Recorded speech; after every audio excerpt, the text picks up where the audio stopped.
ಕೊಡುವ ಸಂದರ್ಭ ವಾದವನ್ನು ನಡೆಸಿಕೊಂಡಿದ್ದೇನೆ. 100 ಯಾಗಗಳನ್ನು ಪೂರೈಸಿ 3 ಮೂರ್ತಿಗಳ ಕೃಪೆಗೆ ಪಾತ್ರನಾಗಿ ಪಡೆದಲೂ ಈ 4 ಲೋಕದ ಅಧಿಕಾರ. ಆದ್ದರಿಂದಲೇ ಇದು ಪುಣ್ಯಲೋಕ. ಇಲ್ಲಿರತಕ್ಕಂತಹ ಸುವಸ್ತುಗಳು ಅನೇಕ ಕಲ್ಪವೃಕ್ಷ, ಕಾಮಧೇನು, ಪಾರಿಜಾತ, ನಂದನವನ, ಐರಾವತ ಇಂತಹ ಸುವಸ್ತುಗಳು ಅಗಣಿತವಾದ ಸಂಖ್ಯೆಯಲ್ಲಿದೆ. ಆದ್ದರಿಂದಲೇ ಇದು ಗಣ್ಯಲೋಕವೂ ಹೌದು. ಹಾಗೆಂದು ದೇವತೆಗಳಾದ ನಾವೆಲ್ಲರೂ ಕೂಡ ವಿಶೇಷವಾದಂತಹ ಈ ಅಧಿಕಾರವನ್ನು ಹೊಂದಿ ಆ ಅಧಿಕಾರವನ್ನು ಅನುಭವಿಸುತ್ತಾ ಸದಾ ಸುಖಿಗಳಾಗಿರುವುದೇ ಉದ್ದೇಶ. ಹಾಗಾಗಿ ಇದೆಲ್ಲವೂ ಯಾಕೆ? ಇದೆಲ್ಲವೂ ಜಗದ ಹಿತಕ್ಕೆ. ಆದ್ದರಿಂದಲೇ ಜಗಕ್ಕೆ ಹಿತವನ್ನು ಶಕ್ರ ಎನ್ನುವ ಹಾಗೆ ನಮ್ಮನ್ನು ಕೊಂಡಾಡಿದ್ದಾರೆ. ಆದ್ದರಿಂದ ಸದಾ ಕಾಲವೂ ಕೂಡ ಧರ್ಮದ ರಕ್ಷಣೆ, ಜಗತ್ತಿನ ಸುಸ್ಥಿತಿ ಇದರ ಕಡೆಗೆ ನಾವು ಗಮನ ಹರಿಸುತ್ತಾ ಜಾಗೃತರಾಗಿ ಎಂದಿನಂತೆ ಇಂದು ಕೂಡ ಓಲಗವನ್ನು ಹೊತ್ತಂತಹ ಸಂದರ್ಭ ತುಂಬಿದ ಸಭೆಯನ್ನು ನೋಡಿದರೆ ಬಹಳಷ್ಟು ಸಂತೋಷವಾಗುತ್ತದೆ. ದೇವ ಗುರುಗಳಾದ ಬೃಹಸ್ಪತಿಯಾದ ಅವರ ನಿರ್ದೇಶನ ಸದಾ ನಮಗೆ ಇದೆ. ನನ್ನ ಜೊತೆಯಲ್ಲಿರುವವರು ದಿಕ್ಪಾಲಕ ಅಗ್ನಿ, ವಾಯು, ವರುಣ, ಕುಬೇರ, ನಿರುತಿ, ಈಶಾನ್ಯ, ಯಮ ಎಲ್ಲರೂ ಕೂಡ ನನ್ನಷ್ಟೇ ಅಧಿಕಾರವನ್ನು ಹೊಂದಿದವರು. ಜಗದ ರಕ್ಷಣೆಯ ಹೊಣೆಯನ್ನು ಈ ಕಾಲಕ್ಕೆ ಸಭಾ ಮರ್ಯಾದೆಯಂತೆ ನೀವೆಲ್ಲರೂ ಕೂಡ ನಿಮ್ಮ ಯೋಗ್ಯತೆಗೆ ಅನುಸಾರವಾಗಿ ನಿಮ್ಮ ನಿಮ್ಮ ಸ್ಥಾನವನ್ನು ಅಲಂಕರಿಸಿಕೊಂಡಿದ್ದೀರಿ. ಅಷ್ಟು ಮಾತ್ರವಲ್ಲ, ಸುರ ಸಭೆಯಲ್ಲಿ ಯಾರೆಲ್ಲ ಬಂದು ಸೇರಬೇಕು ಅವರೆಲ್ಲರೂ ಕೂಡ ಬಂದುಕೊಂಡಿದ್ದಾರೆ. ಯಕ್ಷರು, ಗಂಧರ್ವರು, ಕಿನ್ನರರು, ಕಿಪ್ಪುರುಷರು, ಸಿದ್ಧರು, ಸಾಧ್ಯರು. ಇದನ್ನು ನೋಡುವಾಗಲೇ ಸುಲಭನ ಸಭೆಯ ವೈಭವ, ಆ ವೈಭವವನ್ನು ಕಣ್ಣಾರೆ ನೋಡಿ ಸಂತೋಷ ಪಡುವುದೂ ಸತ್ಯ. ತುಂಬಿದ ಸಭೆಯನ್ನು ನೋಡಿದಾಗ ಬಹಳಷ್ಟು ಆನಂದವಾಯಿತು. ದಿಕ್ಪಾಲಕರೇ, ಅಷ್ಟು ಸಾಲದು ಎನ್ನುವ ಹಾಗೆ ಅದು ಆ ಕಡೆ ನೋಡಿ ನಮ್ಮನ್ನು ರಂಜಿಸುವುದಕ್ಕಾಗಿ ನರ್ತಿಸುತ್ತಿದ್ದಾರಲ್ಲ.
ಅದು ಚಿತ್ರಸೇನನ ಗಾಯನ ಇಂಪಾಗಿಯೇ ನಮ್ಮ ಕಿವಿಗಳಿಗೆ ಕೇಳಿಸುತ್ತದೆ.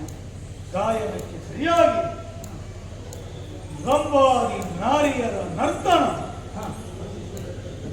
ನಮ್ಮ ಕಣ್ಣುಗಳನ್ನು ಕೂಡ ಸಂತೋಷವಾಗಿಯೇ ಇರಿಸಿದೆ. ಅಂತೂ ಈ ನೃತ್ಯ ಕಾರ್ಯಕ್ರಮ ನಮ್ಮ ಕಣ್ಮನಗಳನ್ನು ತಣಿಸಿದೆ ಎನ್ನುವುದರಲ್ಲಿ ಯಾವುದೇ ಸಂದೇಹವಿಲ್ಲ. ನೆರೆದವರನ್ನೆಲ್ಲ ರಂಜಿಸಿ ಗಾಯನ ನೃತ್ಯ ಕಾರ್ಯಕ್ರಮಗಳನ್ನು ಮುಗಿಸಿ ಅವರ ಕಟ್ಟುಕಟ್ಟಳೆಯಾಗಿದೆ ನಮ್ಮಿಂದ ಆಜ್ಞೆಯನ್ನು ಪಡೆದು ತಮ್ಮ ಸ್ವಸ್ಥಾನವನ್ನು ಸೇರಿಕೊಂಡಿದ್ದಾರೆ. ಮುಂದುವರಿದಾಗ ದಿಕ್ಪತಿಗಳೇ, ಪ್ರಬಲ ನಿಮ್ಮಲ್ಲಿ ಒಂದು ಮಾತನಾಡಬೇಕು ಏನು ಎನ್ನುವ ಹಾಗೆ ಅನಿಸುತ್ತಾ ಇದೆ. ಸುಮನಸರೇ ಕೇಳಿ.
ಕಮಲ ನಾಭನ ದಯದಿಂದ ನಮಗೆ ಈ ಸುರಲೋಕದ ಒಡೆತನ ಸಿಕ್ಕಿಸಿ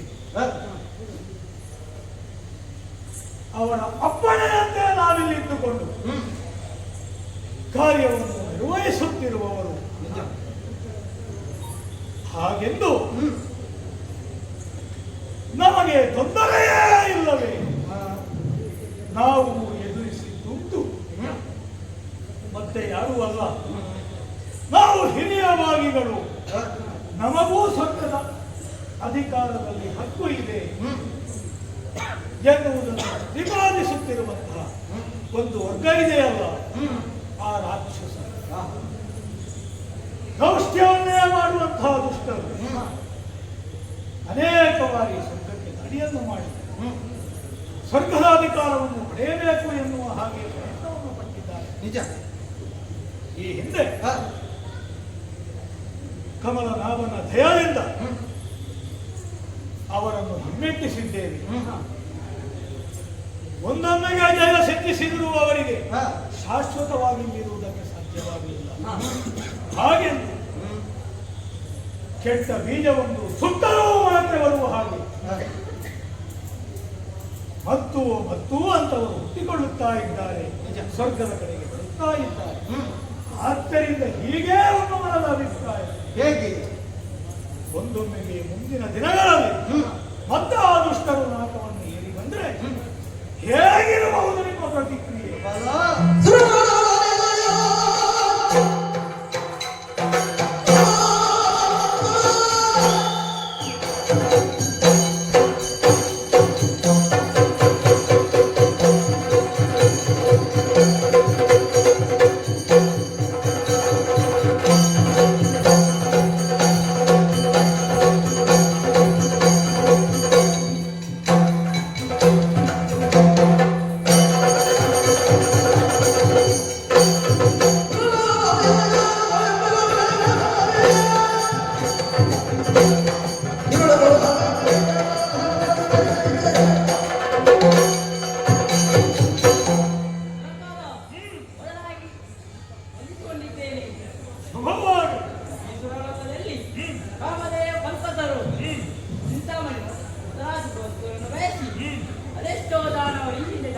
ಮಾಡಿದ್ದಾರೆ. ಇನ್ನು ಮುಂದೆ ಅವರ ದಾನ ಬಂದರೆ ನಾನು ನೋಡಿಕೊಳ್ಳುತ್ತೇನೆ.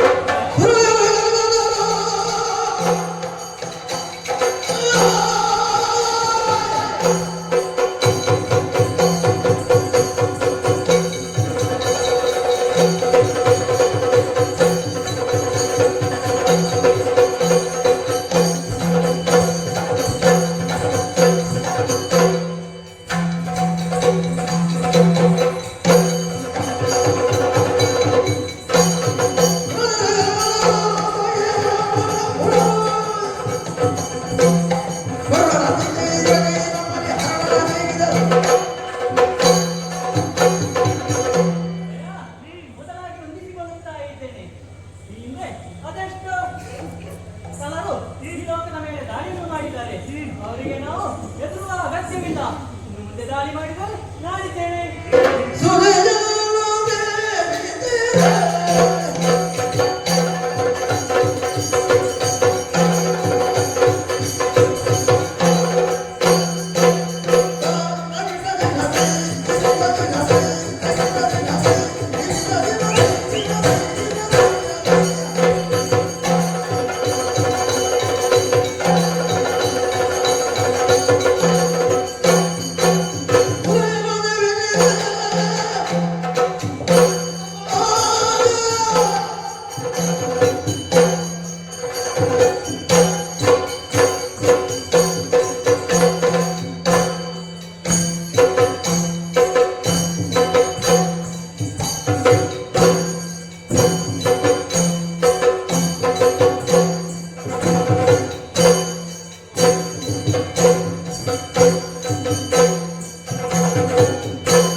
ಅದೆಷ್ಟೋ ಸರ್ತಿ ಹೊಂದಿದ್ದಾರೆ ದಾನವರು.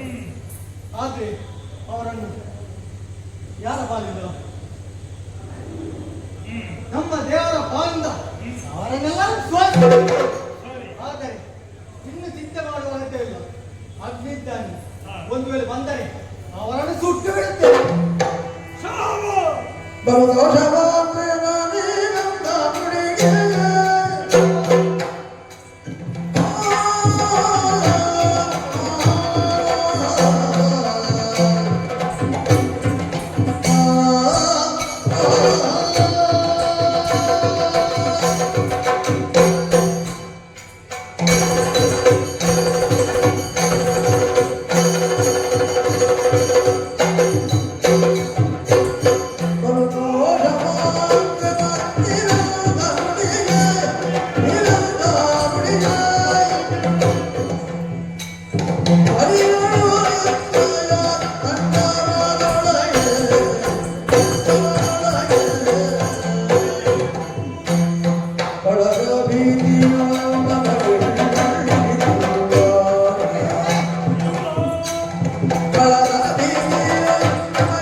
ಬಂದಾಗ ನೀವೇನು ಸುಮ್ಮನಿದ್ದವರಲ್ಲ.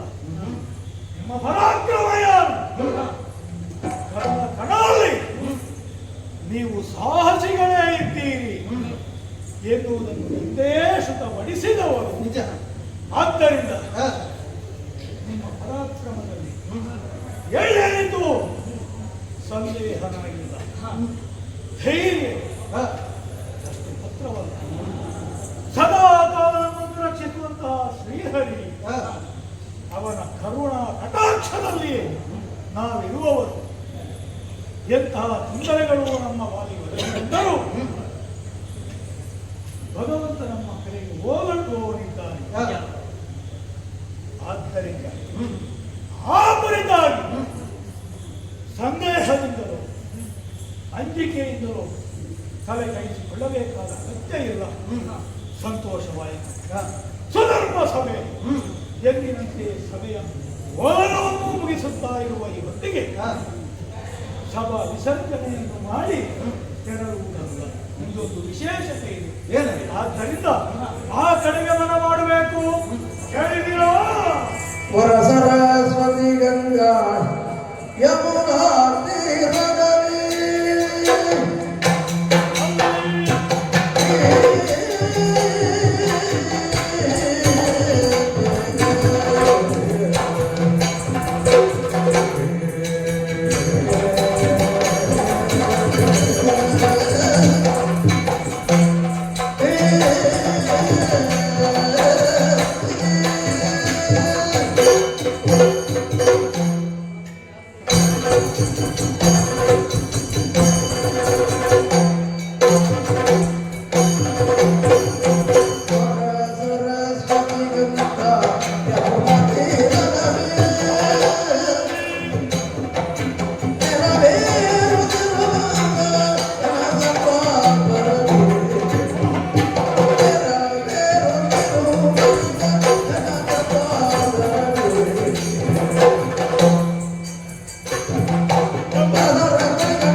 ಸರಸ್ವತಿ, ಯಮುನಾ, ಗಂಗಾ ಹ.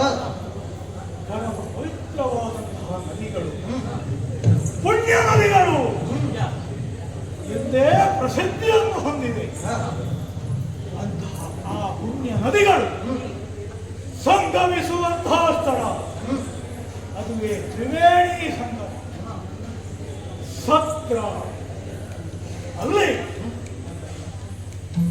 ಮರೀಚಿ ಬ್ರಹ್ಮನ ನೇತೃತ್ವದಲ್ಲಿ ಮಹಾಯಾಗವನ್ನು ನಡೆಯುವುದಕ್ಕಿದೆ. ಅದು ಜ್ಞಾನ ಇಲ್ಲ. ಅಸಂಖ್ಯಾತವನ ಮುನಿಗಳು, ವಿದ್ವಾಂಸರು, ಪಂಡಿತೋತ್ತಮರು ಮತ್ತು ಭಾಗವಹಿಸುವಂತಹ ಲೋಕ ಕಲ್ಯಾಣಕ್ಕಾಗಿ ನಡೆಯುತ್ತಾ ಇದೆ. ನಮಗೂ ಲೋಕ ಕಲ್ಯಾಣಕ್ಕಾಗಿ ನಡೆಯುವಂತಹ ಯಾವ ಕಾರ್ಯವೇ ಇರಲಿ ಸುರರಾದಂತಹ ನಾವು ಭಾಗವಹಿಸಬೇಕು. ಹವಿಸ್ಸನ್ನು ಸ್ವೀಕರಿಸಬೇಕು. ಆ ಮೂಲಕ ಜಗತ್ತಿಗೆ ಕಲ್ಯಾಣ ಒದಗಿಸಬೇಕು. ಇದಲ್ಲವೇ ನಮಗಿರುವ ನಿರೂಪ. ಹಾಗಿರುವಾಗ ಅದನ್ನು ಸ್ವೀಕರಿಸಬೇಕಾದ್ದು ನಮ್ಮ ಕರ್ತವ್ಯ. ಅಷ್ಟು ಮಾತ್ರವಲ್ಲ, 3 ಮೂರ್ತಿಗಳು ಬರುತ್ತಾರೆ. ಸಾಕ್ಷಾತ್ ಲಯಕರ್ತನಾದಂತಹ ಪರಮೇಶ್ವರ ಅವನನ್ನು ಅರ್ಚಿಸಿ ಮೆಚ್ಚಿಸುವಂತಹ ಸುಯೋಗವು ನಮ್ಮ ಪಾಲಿಗೆ. ಆದ್ದರಿಂದ ಇಲ್ಲಿಯೇ ಉಳಿಯದೆ ಸಮಯಕ್ಕೆ ಸರಿಯಾದ ಆ ಮಹಾಯಾಗದಲ್ಲಿ ಪಾಲ್ಗೊಳ್ಳುವುದಕ್ಕೆ ನಾವೆಲ್ಲರೂ ಒಂದಾಗಿ ತ್ರಿವೇಣಿ ಸಂಗಮದ ಕಡೆಗೆ ಸಾಗೋಣವೇ? ಸಾಗೋಣವೇ? ಜಯ ಜಯ ಜಯ ಜಯ.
ಭೂಲೋಕದಲ್ಲಿ ನಡೆಯುವಂತಹ ಯಾವುದೇ ಸತ್ಯಗಳಿದ್ದರೂ ಕೂಡ ಮಂತ್ರದ ಮೂಲಕವಾಗಿ ಆಸ್ತಿಕ ಒಂದು ಉಳಿವನ್ನು ಆಹ್ವಾನಿಸುತ್ತಾರೆ.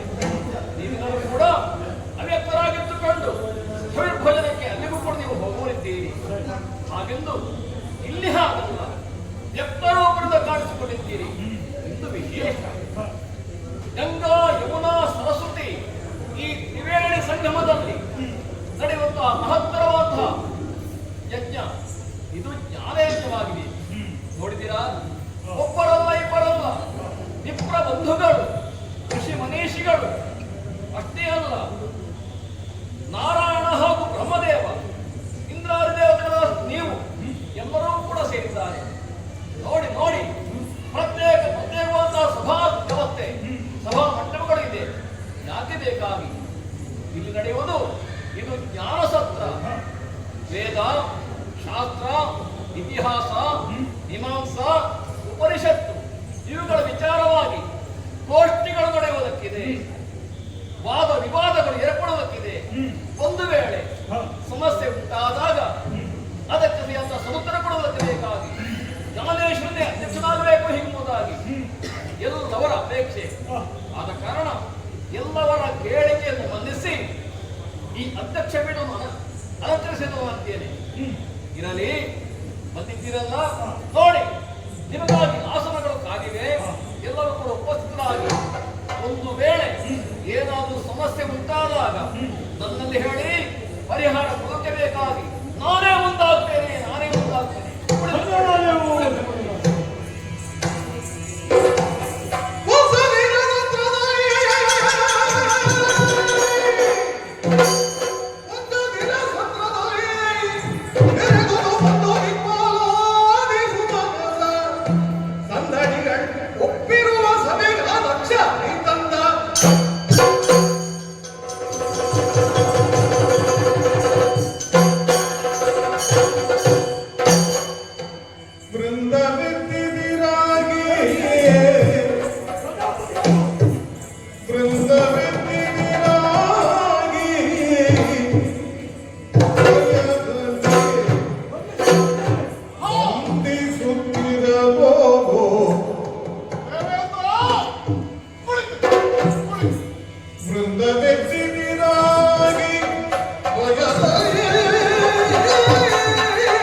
ಹೌದೇನೋ? ತಕ್ಷಣ ಪ್ರವೇಶವಾದೊಡನೆ ನಿನಗೆ ಯಾರಾದ್ರೂ ಹೇಳಿದ್ದಾರೆ ಎದ್ದು ನಿಲ್ಲಿಕ್ಕೆ? ಪ್ರವೇಶವಾದೊಡನೆ ದಕ್ಷ ಪ್ರಜಾಪತಿಗಳ ಸಭಾ ಪ್ರವೇಶವಾಯಿತು ಎನ್ನುವುದು ಯೋಗ ಯೋಗ್ಯವಾಗಿದೆ. ಯೋಗ ಯೋಗ್ಯತೆಯನ್ನು ಅರಿತವರು ನೀವು. ಸಿಡಿಲು ಬಡಿದ ಹಾಗಾಯಿತು. ಹಾಗಾಗಿ ಕುಳಿತ ಪೀಠದಿಂದ ಎದ್ದಿದ್ದೀರಿ. ನಾವಾಗಿ ಎದ್ದೆವು. ನಮಸ್ಕಾರ. ಏನಾಯ್ತು ಅಂತಲೇ ಗೊತ್ತಾಗಲಿಲ್ಲ. ಬರುವವರು ಬಂದಾಗೆ ಬಂದ್ರೆ ಎಂತವರು ಎಂದು ಹೇಳ್ತಾರೆ. ಅದು ನೀನೇ ಇವರಿಗೆ ಹೇಳಿದ್ದೆ ಎದ್ದು ನಿಲ್ಲಿಕ್ಕೆ? ಇಲ್ಲ ಇಲ್ಲ, ಅವರೇ ತಾವಾಗಿ ಎದ್ದು ನಿಂತರು. ನಮ್ಮ ಯೋಗ್ಯತೆಗೆ ಅಂತದಯ್ಯ ನೋಡಬಾರದೆ. ಬಂದ ಸಕಲರು ಹೆಚ್ಚು ನಮ್ಮ ಅಪ್ಪಯ್ಯ ಕೂತಿದ್ದಾರೆ.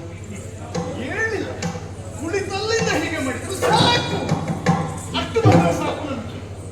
ಯಾಕೆ ನಿಮಗೆ ಕೊಟ್ಟ ಗೌರವ ಅದು ಅಷ್ಟೇ ಬೇಕಾದದ್ದು. ಇಷ್ಟೆಲ್ಲರ ಮಧ್ಯದಲ್ಲಿ ಬಹಳ ಸಂತೋಷ ಆಯಿತು. ಬಹಳಷ್ಟು ಸಂತೋಷ ಆಯಿತು. ಆಗಲಿಲ್ಲ. ನೀವು ಕೂತ್ಕೊಳ್ಳಿ. ನೀವು ಕೂತ್ಕೊಳ್ಳಿ. ನಿಂತು ಆಯಾಸ ಮಾಡುದು, ಕುಳಿತುಕೊಳ್ಳಿ. ಎಲ್ಲವೂ ಸರಿಯೇ ಆಯಿತು. ದೇವೇಂದ್ರ ಅಧ್ಯಕ್ಷ ಪೀಠದಲ್ಲಿ ಕೂರಿಸಿದ್ದಿರೋ ಏನು ಬಂಡೆಕಲ್ಲನ್ನು ಕೂರಿಸಿದ್ದ ನೀವು? ಏನಾಯ್ತು ಅವನಿಗೆ? ಯಾರನ್ನು ಹೇಳುವಂತಲೇ ಅಲ್ಲಿದ್ದಾರಲ್ಲ ಸದಾಶಿವ. ಹೌದು. ಅಹಂಕಾರ ನೆತ್ತಿಗೇರಿತವನಿಗೆ. ಹ, ತಾನೊಬ್ಬ ಈಶ, ಹ. ಜಗತ್ತಿಗೆ ಈಶ. ಏನು ಹೇಳುವುದು ಹೇಳಿ, ಅವನ ಯೋಗ್ಯತೆಗೆ ಅವನಿಗಾದ್ರೂ ಗೊತ್ತಿರ್ಬೇಕಾ ಬೇಡವಾ? ನೀವು ಕೂರಿಸಿದ್ರಿ, ಅವ ಕೂತುಕೊಳ್ಳುವುದಕ್ಕಾದ್ರೂ ಯೋಗ್ಯನ. ಯಾಕೆ ಕೋಪ ಅಂತಲೇ ಅರ್ಥ ಆಗಿಲ್ಲ. ಈಗ ನೀವೆಲ್ಲ ಎದ್ದು ನಿಂತು ಗೌರವ ಸೂಚಿಸಿದ್ದೀರಿ. ಎದ್ದಿದ್ದೇವೆ. ಅಂತೂ ಸಾಕು ನಮಗೆಷ್ಟು. ಆದ್ರೆ ಊತವಾಯ್ತಾನಲ್ಲ, ಹೇಳುದು ಬೇಡ. ಹೇಳಿಲ್ಲ. ಏನೂ ಬೇಡ. ಈಗ ಮಾತಾಡಿಸಬೇಕು ಅಂತ ನಾನು ಹೇಳಿದ್ರ? ಈಗ ನೀನು ಹೇಗೆ ಮಾತನಾಡಿದಿ? ಹೇಳಬೇಕಿತ್ತು. ಹೇಳಬೇಕಿತ್ತು. ಹೇಳಕ್ಕಾಗುತ್ತದ? ಬೇಡ. ಹೇಳಬೇಕು ಅಂತ ನಾನು ಹೇಳುವುದಲ್ಲ. ಆದ್ರೆ ಎಳಬೇದರು ಮಾತಿನುಚಿತ ವಚನಗಳ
ದಕ್ಷ ಅಲ್ಲ ಏನು ಬೇಡ. ಎದ್ದು ನಿಂತು ಮಾತನಾಡಿಸಬೇಕು ಎಂಬಂತಹ ಬಯಕೆ ಹೊತ್ತವನೇ ಅಲ್ಲ. ಆದ್ರೆ ಹೇಳುವುದು ಬೇಡ. ಕುಳಿತಲ್ಲಿಂದಲೇ ಪಕ್ಕ ಪ್ರಜಾಪತಿಗಳು ಬಂದಿರೆ ಒಂದು ಮಾತಾಡ್ಬೋದು, ಹೇಳ್ಬೇಕು ಅಂತ ಅದಕ್ಕೆ ಹೇಳಿದೆ. ಕುಳಿತಲ್ಲಿಂದಲೇ ಮಾತನಾಡು. ಬೇಡ. ದೊಡ್ಡ ಕಷ್ಟದ ಕೆಲಸವೇ ಅಲ್ಲ. ಬಾಯಲ್ಲೇನೋ ಹಾಕಿದ್ದಾನೆ ಅಂತಲೇ ಗ್ರಹಿಸಿ ಮಾತನಾಡಲಿಕ್ಕೆ ಆಗುವುದಿಲ್ಲ ಅಂತಲೇ ತಿಳ್ಕೊ. ಆದ್ರೆ ಒಂದು ಮುಗುಳ್ನಗೆ ಮುಖದಲ್ಲಿ ಅದಕ್ಕೆ ಅದಕ್ಕೇನು ಬಂದಿ ಇವನಿಗೆ? ಅಷ್ಟಾದರೂ ಮಾಡಬಾರ್ದ? ಅದೂ ಬೇಡ, ಕೇವಲ ಕನಸನ್ನೇ ಒಂದು ಸಾಕಾಗ್ತದಾ ಇಲ್ವೋ? ಅಷ್ಟು ಮಾಡಿದರೂ ನಿಮಗೆ ತೃಪ್ತಿ ಆಗ್ತದೆ. ಸಾಕು. ನನಗೆ ಗೊತ್ತಿದೆ, ನಾವು ಹಲವು ಸಭೆಗಳಲ್ಲಿ ಅಧ್ಯಕ್ಷ ಪೀಠವನ್ನು ಅಲಂಕರಿಸಿದವು. ನಾನು ಅಧ್ಯಕ್ಷ ಆದಷ್ಟು ಸಭೆ ನೋಡಿದ್ದಲ್ಲ ಇವ, ನೋಡ್ಲಿಲ್ಲ. ಆದ್ರೆ ಇವನಿಗೆ ತಲೆಗೊಂದು ಅಹಂಕಾರ ಏರಿದೆ. ನಾನು ಈಶ, ನಾನು ಯಾಕೆ ಹೇಳಬೇಕು, ನಾನು ಯಾಕೆ ಗೌರವಿಸಬೇಕು? ಇಂತಹ ಒಂದು ಪಿತ್ತ ತಲೆಗಾಡರಿಂದ ಮಾತನಾಡುವುದು ಬೇಡ. ಕಣಸನ್ನೆಯೂ ಇಲ್ಲ, ಕೈಕರಣವೂ ಇಲ್ಲ. ಇವನನ್ನ ನಾಲಿಗೆಗೆ ಇವನ ನಂದಿ ಬೇಕಿದೆಯಾ ನಾಲಿಗೆಗೆ? ಏನು ತೊಂದರೆ ಆಯಿತು? ಯಾಕೆ ಕೇಳುದು ನಾನು? ದೇವೇಂದ್ರ, ಪ್ರಜಾಪತಿಗಳೇ, ಶೈಲಿ ಸ್ವಲ್ಪ ಸಮಾಧಾನದಲ್ಲೇ ಯೋಚಿಸುವ. ಯಾಕೆ ನಾನು ಬರುವುದೇ ತಡವಾಗಿ? ಯಾಕೆ ಬಲ್ಲಯ್ಯ? ಕೆಲಸದ ಅವಸರ ನನಗೆ. ಸಭೆಗೆ ಮರೀಚಿ ಬ್ರಹ್ಮ ಹೇಳಿದ್ದಾನೆ, ನಾನೊಂದು ಕ್ಷಣಕ್ಕೆ ಹೋಗಬೇಕು, ಮುಖವನ್ನ ತೋರಿಸಬೇಕು, ಮತ್ತೆ ಪುನಃ ಮರಳಿ ಇನ್ನೊಂದು ಕೆಲಸಕ್ಕೆ ನಾವು ಹೋಗಬೇಕು. ಪುರ್ಸೊತ್ತಿಲ್ಲಯ್ಯ ನನಗೆ. ತಡವಾಗಿ ಬಂದರೂ ಬೇಗನೆ ಹೋಗುವ ಯೋಚನೆ ಬೇಡ. ಸ್ವಲ್ಪ ಆಲೋಚಿಸಿ ಏನು ವಿಮರ್ಶೆ ಮಾಡುವ. ಇದು ಹೇಳಲಿಲ್ಲ, ನೋಡ್ಲಿಲ್ಲ, ಗೌರವಿಸಲಿಲ್ಲ, ನಗಾಡ್ಲಿಲ್ಲ, ಮುಖದಲ್ಲಿ ಮುಖವಿಲ್ಲ. ಬಿಡೋಣ. ಎಷ್ಟಾದರೂ ಅಳಿಯವ ಸಲಿಗೆ ಬಂದದ್ದು ಮಾವ ನಮ್ಮವರೇ. ಈ ನಮ್ಮವರನ್ನು ಲೆಕ್ಕದಿಂದ ಹೆಚ್ಚು ಉಪಚಾರ ಮಾಡಲಿಕ್ಕೆ ಏನು? ಅದೊಂದು ಪ್ರೀತಿಯೂ ಅಡಕವಾಗಿ. ಇಂದ್ರ, ಈ ಮಾವಾಣಿಯನ್ನ ಸಂಬಂಧ ನಮ್ಮೊಳಗೆ ಹೊರಗೆ ಪ್ರಚಾರಕ್ಕೆ ಬೇಡ. ಮಗಳನ್ನು ಕೊಟ್ಟದ್ದು ಹೌದಲ್ಲ? ನನ್ನ ಮಗಳ ಕೊಟ್ಟ ಪ್ರಕರಣವೇ. ಅಯ್ಯೋ ಸರಸಿ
ಯೋಗ್ಯತಾವಂತರನ್ನೇ ಕೈ ಹಿಡಿದಂತೆ ಮಾಡಿದ್ದೇನೆ. ಸರಿ.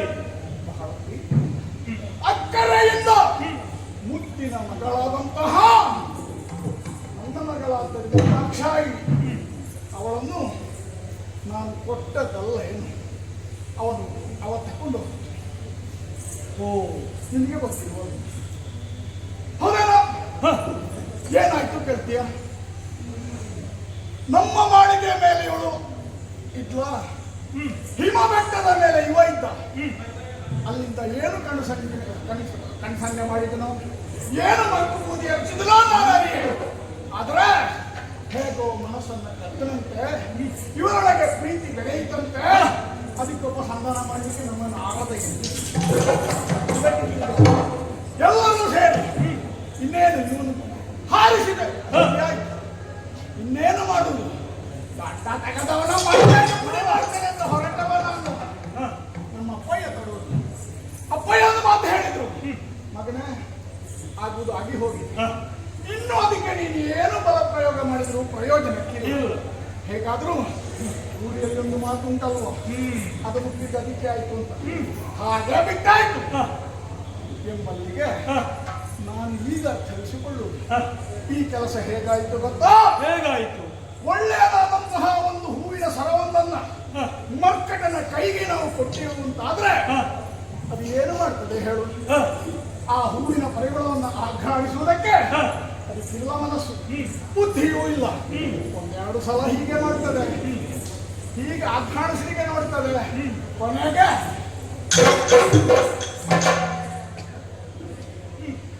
ಹೀಗಾಗಿ ಹೋಯ್ತು. ಮರ್ಕಟನ ಕೈಗೆ ಭೂಸರದ ಮಾಲೆ ಇತ್ತಂತಾಯಿತು ನನ್ನ ಬದುಕು. ಆಕಟ ಕೊಟ್ಟದ್ದು ಮಂಗನಿಗೆ, ಕೊಟ್ಟವ ದೊಡ್ಡ ಮಂಗ ಅಂತ ಆಯಿತು. ಹಾಗೆ ಲೋಕ ಹಾಗೆ ಹೇಳುವಾಗ ಆಯ್ತು. ಏನು ಮಾಡೋಣ ಹೇಳು? ಅದರ ಯೋಗ್ಯತೆಗೆ ಅಷ್ಟು ಅಂತ ತಿಳಿದಿದ್ದೇನೆ.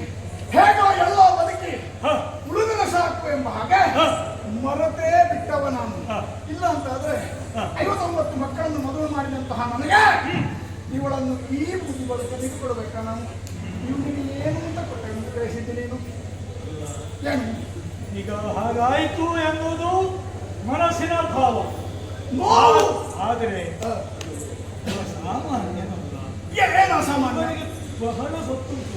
ಏನು ಇವ ಕಲ್ತದ್ದಕ್ಕೆ ತಗ್ಗಿಲ್ಲ. ಅಳತೆ ಇಲ್ವಾ? ಇವನಿಗೆ ಜ್ಞಾನೇಶ್ವರ ಅಂತ ಹೆಸರು. ಇವನಿಗೆ ದೊಡ್ಡ ಸ್ಥಾನ ಉಂಟು ಅಂತ ಹೇಳುವುದಿಲ್ಲ. ಅನುಷ್ಠಾನಗಳನ್ನೆಲ್ಲ ಮಾಡುವವ. ಸ್ಥಾನ ಹಾಗಿರುವಾಗ ಅದನ್ನು ಮರೆಯುವುದು ಒಳ್ಳೆಯದಲ್ಲ. ಸ್ಥಾನ ಇವನಿಗೆ. ಹೌದು. ಏನು ಸ್ಥಾನ? ಏನು ಸ್ಥಾನ? ಸ್ನಾನ ಇಲ್ಲ, ಸ್ನಾನ ಇಲ್ಲ. ಎಲ್ಲಿಯಾದ್ರೂ ಕೇಳಿದರೆ ನೀವು ಸ್ನಾನ ಮಾಡಿದ ಕಥೆ ಏನು? ಜಪ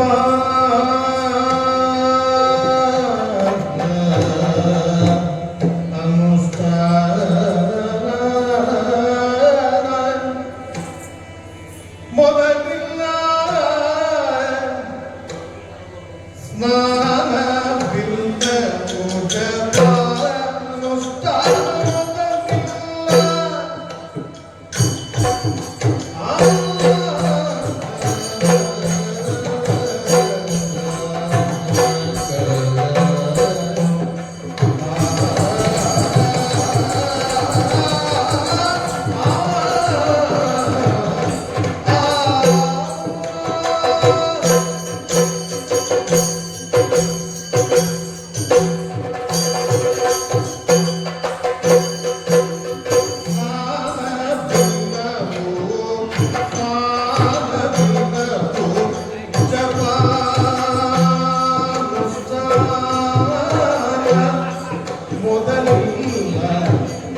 ದೊಡ್ಡ ಸ್ಥಾನದಲ್ಲಿರುವ ಅಂತ ಹೇಳಿ ಸುಮ್ಮನೆ ಒಮ್ಮೆ ಇವ ಇರುವ ಸ್ಥಾನ ಯಾವುದು ಇವನ ಸ್ಥಾನ?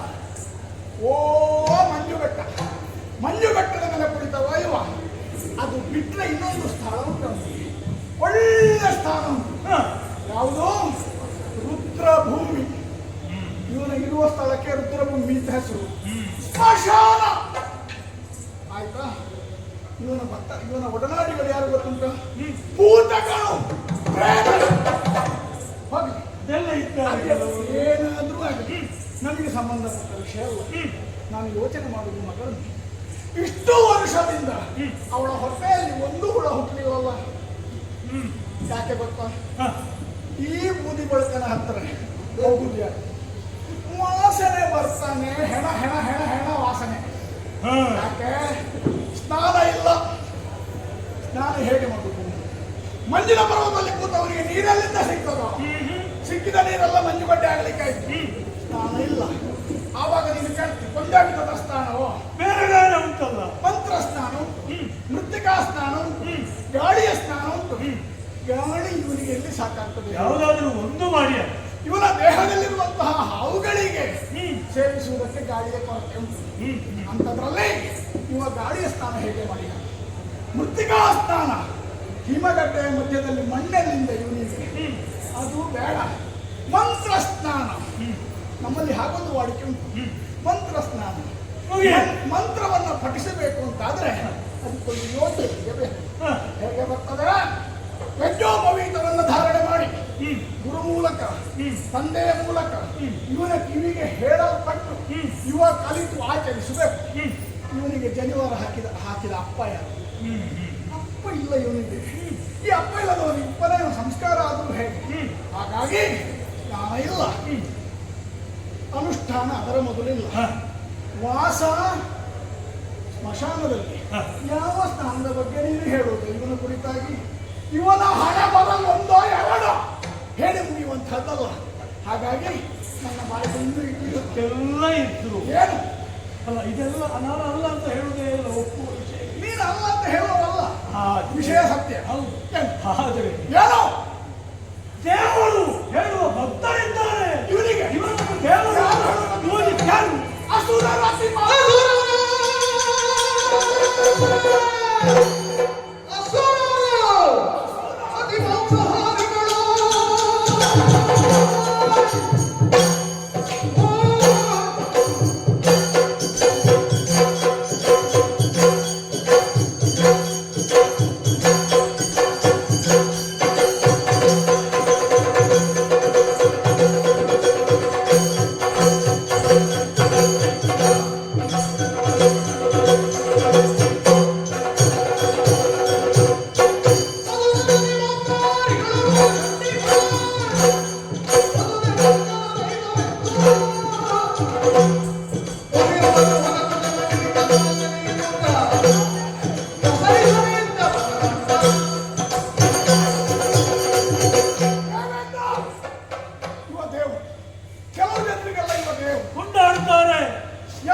ಮಾಂಸಾಹಾರಿಗಳಿದ್ದಾರೆ. ಅತಿ ಮಾಂಸ ಅಂದ್ರೆ ಏನು? ದೊಡ್ಡದಾದಂತಹ ಮಾಂಸ, ದೊಡ್ಡ ಮಾಂಸವನ್ನು ತಿನ್ನುವ ಜಾತಿಯವರು ಯಾರು? ಇವರ ಭಕ್ತರು, ರಾಕ್ಷಸರು, ಆಶೈಗಳು. ಬರೀ ಮಾಂಸ ತಿನ್ನುವುದಲ್ಲ, ಅವರಿಗೆ ಸ್ವಲ್ಪ ಹತ್ತಿರ. ಹೌದು, ಮಾಂಸ ತಿನ್ನುವುದಲ್ಲ. ಮೂಗಿನವರೆಗೆ ಹೆಂಡ ಕುಡಿತಾರೆ, ಮದ್ಯಪಾನವನ್ನು ಸೇವಿಸಿ ಗೋಳಿ ಮರದ ಕೆಳಗೆ ಕುತ್ರ ಸಾಕು. ಹಸಿ ಮಾಂಸ ಇಷ್ಟು ಇಟ್ಟರೆ ಓಂ ನಮಃ ಶಿವಾಯ ಹೇಳಿದ್ರೆ ಸಾಕು. ಅಲ್ಲಿಗೆ ಪ್ರತ್ಯಕ್ಷ ಭಕ್ತ ನಿನ್ನ ಭಕ್ತಿಗೆ ಒಲಿಯುತ್ತೀನಿ, ಬೇಕಾದದ್ದು ಕೇಳು. ಕೇಳಿದ್ರೆ ಇವನ ಹೆಂಡತಿ ಬಿಟ್ಟುಕೊಟ್ಟ ಅಂತಹ ಯೋಗ್ಯತೆ ಇವನದ್ದು. ಇವನ ಭಕ್ತಾದಿಗಳು ಹಸುಗಳಲ್ಲಿ ಮಾಂಸಾಹಾರಿ. ಅಂಥವರೊಂದಿಗೆ ನನಗೆ ಯೋಗ್ಯವೇ ನಾನು ನೋಡಬೇಕಾದ್ರೆ ಬಂದಂತಹ ಸಭೆ ಮರೀಚಿ ಬ್ರಹ್ಮ ಕರೆದು ಬಂದಿದ್ದೇವೆ.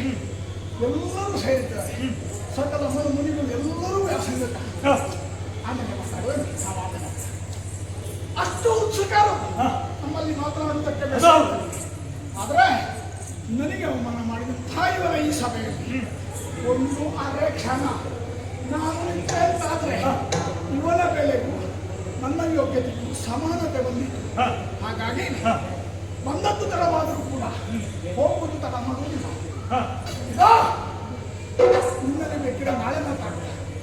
ಇಂದು ಈ ಸಭೆಗೆ ನಾನು ಬೆನ್ನು ತೋರಿಸಿ ಹಿನ್ನಡೆಯುತ್ತೇನೆ. ವಿಸರ್ಜನೆ ಹೊರಡುದೇ ಹೊರಡುದೇ ಇಲ್ಲಿಗೆ ಹೇಳಿದೆ. ಮತ್ತೆ ಏನು ಮಾಡುದು? ಇಲ್ಲಿಗೆ ಹೇಳಿದಾಗ ಹಿನ್ನಡೆ ಬೇಕಿದ್ರೆ ನಾಳೆ ಬರುವ ಮಾತಾಡುವ. ಈಗಲೇ ಹೊತ್ತು ಮೀರ್ತಾ ಇದೆ, ಬೇರೆ ಕಡೆ ಹೋಗುವುದಕ್ಕಿದೆ. ನೀವು ಕುಳಿತುಕೊಳ್ಳಿ. ಎಲ್ಲ ಮುಂದಿನ ಮೇಲೆ ಹೋದ್ರೆ ಸಾಕು.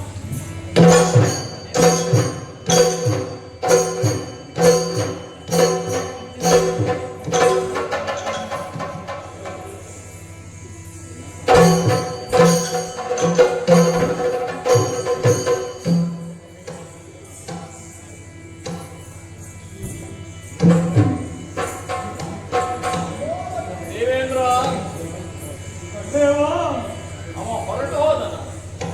ಹೋದ ಯಾರವ? ದಕ್ಷ ಮತ್ತೆ ಬಿಟ್ಟಿದ್ರೆ ಜಾಗ್ರತೆ. ಅಪರಾಧ ಸತ್ಯ ಹೇಳಬೇಕು. ನಿನಗೂ ಅವನಿಗೆ ಏನಾದರೂ ಒಪ್ಪಂದ ಆಗಿದೆ? ತುಂಬಿದಂತಹ ಸಭೆಯಲ್ಲಿ ಶಿವನಿಗೆ ಅವಮಾನ ಮಾಡಬೇಕೆಂದು ಹೀಗೆಂಬುದಾಗಿ ಏನು ಹುನ್ನಾರವಹಿಸಿ ಇಲ್ಲವಾಗಿದ್ರೆ ಅವಾಡಿದಂತಹ ಪ್ರತಿಯೊಂದು ಮಾತುಗಳಿಗೂ ಕೂಡ ಬಸವನ ಹಾಗೆ ತಲೆ ಅಲ್ಲಾಡಿಸುತ್ತಾ ಇದೆಯಲ್ಲ, ಯಾಕೆ ಬೇಕಾಗಿ? ಇದರ ಗುಟ್ಟೇನು ಹೇಳು. ತಪ್ಪಾಯ್ತಾ? ಅಪರಾಧ ತಪ್ಪಲ್ಲ, ಇದು ಸರಿಯ ಹೇಳು. ಸರಿಯಲ್ಲ, ಅತಿಯಾಯ್ತು ಅವನು. ಇರ್ಲಿ, ಸತ್ಯಕ್ಕೆ ನಿನ್ನನ್ನು ನಾನು ಮನ್ನಿಸ್ತೇನೆ. ಅವನಾಡಿದಂತಹ ಪ್ರತಿಯೊಂದು ಮಾತುಗಳನ್ನು ಕೂಡ ನಾನು ಕೇಳಿದವ. ಕೇಳಿದ್ದು ಮಾತ್ರವಲ್ಲ, ಅದರ ಒಳಾರ್ಥವನ್ನು ನಾನು ಮನಸ್ಸು ಮಾಡಿಕೊಂಡಿದ್ದೇನೆ. ಬಹಳವಾಗಿ ಮಾತಾಡಿದ ಅಲ್ಲ, ಇಷ್ಟು ಮಾತಾಡಲಿಕ್ಕೆ ಇನ್ನು ಯಾವ ಸೀಮೆ ದೊರೆಬೇಕಲ್ಲ. ಏನು ಹೇಳಿದ? ಹಾರಿದ ಒತ್ತಡ ಅಂತ ಹೇಳಿ. ನೋಡು ಸಭೆಯನ್ನು, ಒಬ್ಬರ ಇಬ್ಬರ ಸಪ್ತದ್ವೀಪಗಳಿಂದ ಆವೃತವಾದಂತಹ ಭರತ ಗಂಡದ ಚಕ್ರವರ್ತಿಗಳು, ರಾಜ ಮಹಾರಾಜರು, ಋಷಿ ಮನೀಷಿಗಳು, ಹೆಚ್ಚೇನು ಇದೊಂದು ಕುಂಭಮೇಳ ಅಂತ ಹೇಳ್ಬೋದು. ಹೌದಲ್ಲ? ಇಷ್ಟು ಮಂದಿಗಳೆಲ್ಲ ಮೊದಲಾಗಿ ಬಂದಿದ್ದಾರೆ. ಯಾಕೆ ಬೇಕಾಗಿ? ಇವರಿಗೇನು ಕೆಲಸ ಇಲ್ವಾ? ಒಂದು ಕಾರ್ಯಕ್ರಮಕ್ಕೆ ಬರುವಾಗ ಶ್ರದ್ಧೆ ಬೇಕು, ನಿಷ್ಠೆ ಬೇಕು. ಸಂಘಟಕನಾದವ ಯಾವಾಗ ಬರ್ತಾನೆ ಹೀಗೆಂಬುದಾಗಿ ಅವನ ದಾರಿ ನಿರೀಕ್ಷೆಯಿರುವುದಲ್ಲ. ನಿನಗೇನು ಉದ್ಯೋಗವಿಲ್ವಾ? ನೀನೇನು ಸಾಮಾನ್ಯ ಹೇಳು. 33 ಕೋಟಿ ದೇವತೆಗಳಿಗೆ ಅಧಿಕಾರಿ ನೀನು, ಹೌದಲ್ಲ? ನೀವು ಒಪ್ಪತ್ತು ಮುಂಚಿತವಾಗಿ ಬಂದಿದ್ದಿ. ಯಾಕೆ ಬೇಕಾಗಿದೆ? ಯಾವುದೇ ಒಂದು ಕಾರ್ಯಕ್ರಮಕ್ಕೆ ಆಮಂತ್ರಣ ಕೊಡುವಾಗ ಸಂಘಟನೆ ಹೇಳುವಂತಹ ರೂಢಿ ಉಂಟು. ಒಪ್ಪತ್ತು ಮುಂಚಿತವಾಗಬೇಕು. ಕಾರ್ಯಕ್ರಮವನ್ನು ಚಂದಗಾಣಿಸಿಕೊಳ್ಳಬೇಕು. ಹೀಗೆಂಬುದಾಗಿ ಊಟ ಮಾಡಿ ಹೋಗುವುದಲ್ಲ. ಬಂದ ಮೇಲೆ ಎಲ್ಲಿ ಯಾವುದು ಕಡಿಮೆಯಾಗಿದೆ, ಏನು ಕೊರತೆ ಬಂದಿದೆ ಎಂಬುದನ್ನು ನೋಡಿ ಯಜಮಾನನಿಗೆ ಸಹಕಾರ ಪದ್ಧತಿ ಬೇಕು. ಅದು ಮಾಡಿದನ? ಏನು ಮಾಡಲಿಲ್ಲ. ಬಹಳವಾಗಿ ಮಾತಾಡಿದ ಅಲ್ವಾ? ಕ್ರಮದ ಬಗ್ಗೆ, ಆಚಾರದ ಬಗ್ಗೆ, ವಿಚಾರದ ಬಗ್ಗೆ ನನಗೆ ಹೇಳುವುದು. ನಾನು ಯಾರು? ಜ್ಞಾನೇಶ್ವರ. ಆದ ಕಾರಣವೇ ಮರೀಚಿ ಬ್ರಹ್ಮ ಈ ಜ್ಞಾನ ಸತ್ರಕ್ಕೆ ನಾನೇ ಅಧ್ಯಕ್ಷನಾಗಬೇಕು ಹೀಗುವುದಾಗಿ ಹೇಳಿಕೊಂಡ ಪ್ರಕಾರವಾಗಿ ಬಂದಿದ್ದೇನೆ. ಆಯ್ತಲ್ಲ? ಅಂತೂ ಅವಮಾನವಾಗಿದೆ. ಮದುವೆ ವಿಚಾರವಾಗಿ ಬಂತಲ್ಲ, ಪರೀಕ್ಷಿಸಲು ಕೋಡಗನ ಕೈಗೆ ಮಾಲೆಯ ಕೊಟ್ಟ ತೆರನಾದುದ ಆಯ್ತನ ಬದುಕು ಹೀಗೆಂಬುದಾಗಿ ಬಾಯಿಗೆ ಬಂದಾಗೆ ಹೇಳಿ. ಹೌದಲ್ಲ? ಮಂಗನಿಗೆ ಮಗಳನ್ನು ಕೊಡಬೇಕಿದ್ರೆ ಕೊಡುವವ ಸಿಂಗಡಿಕೆನೇ ಆಗಬೇಕಲ್ಲ. ತನ್ನನ್ನು ದೊಡ್ಡ ಮಂಗ ಎಂಬುದಾಗಿ ಹೇಳಿದಾಗ ಆಯ್ತು ಅಲ್ಲ. ಅದಕ್ಕೆ ನೀನು ಕೂಡ ಧ್ವನಿ ಸೇರಿಸಿ ಅದೊಂದು ಒಳ್ಳೆದಾಗ ಒಂದು ಕೆಲಸ ಮಾಡಿ.